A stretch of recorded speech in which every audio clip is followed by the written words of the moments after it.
All right, let's dive right in. Today, we're going to tackle one of the most memorable and honestly, one of the most puzzling phrases in the entire Bible. I'm sure you've heard it before, but have you ever stopped to think, what does it actually mean?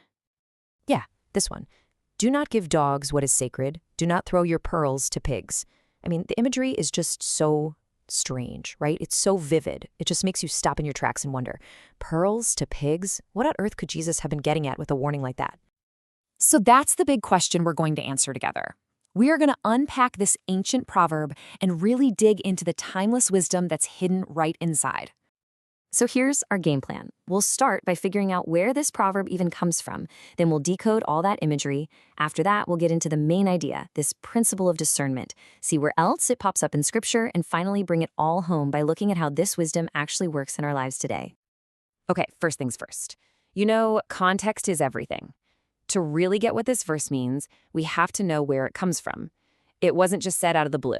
It's a key part of a much larger and very famous teaching.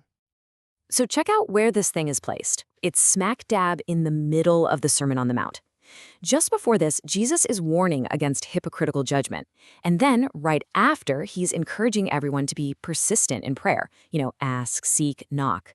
This verse, pearls before swine, it acts like this crucial hinge, this balancing point between those two big ideas. It teaches us that, yeah, we shouldn't be harshly judgmental, but we also have to be wise and discerning. All right, now for the really fascinating part, the imagery itself. I mean, the key to unlocking this whole phrase is getting what pearls, swine, and dogs meant to the people listening back then.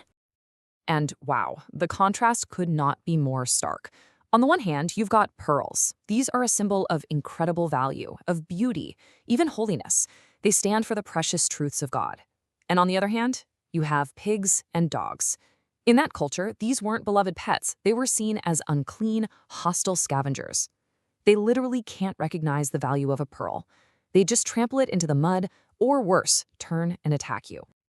And that mental picture just perfectly sets up the central theme of the verse, this principle of discernment. And this isn't about being secretive with the truth, not at all. It's all about choosing wisdom over waste. So what is discernment? Well, it's pretty simple. It's the ability to judge well. And in this context, it means using wisdom to figure out the right time, the right place, and the right person to share something as incredibly valuable as spiritual truth. So here's the crucial takeaway. Jesus is not telling us to be stingy with the truth. That's not the point. He's teaching us to be good stewards of it. It's about recognizing when someone is being openly hostile, when they're just mocking, and understanding that trying to force the conversation isn't going to help them and might just get that precious truth trampled on. And this whole idea isn't just a one-off thing, This principle of not wasting precious words on people with hardened, hostile hearts, it's a theme that pops up again and again throughout the Bible.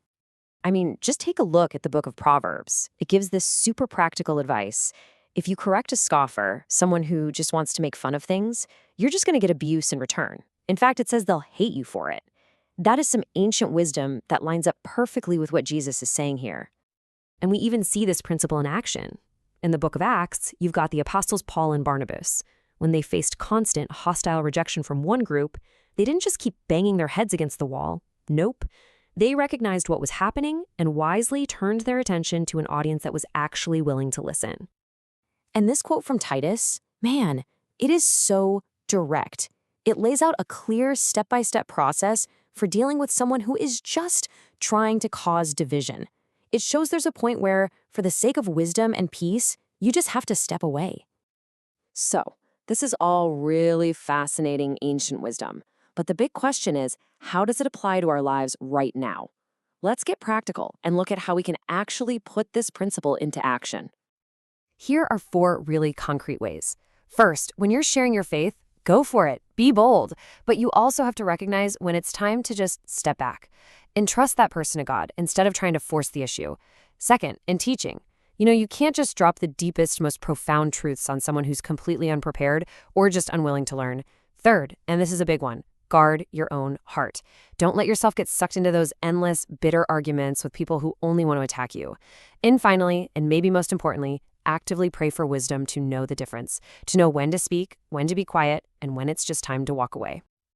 When you boil it all down, it really comes to this.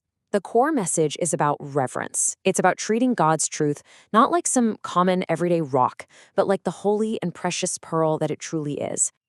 And that leaves us with one final question to think about. In your conversations, in your relationships, in the way you share what you believe, are you treating truth as the pearl it is? That's a powerful thought to sit with. Thanks so much for joining me.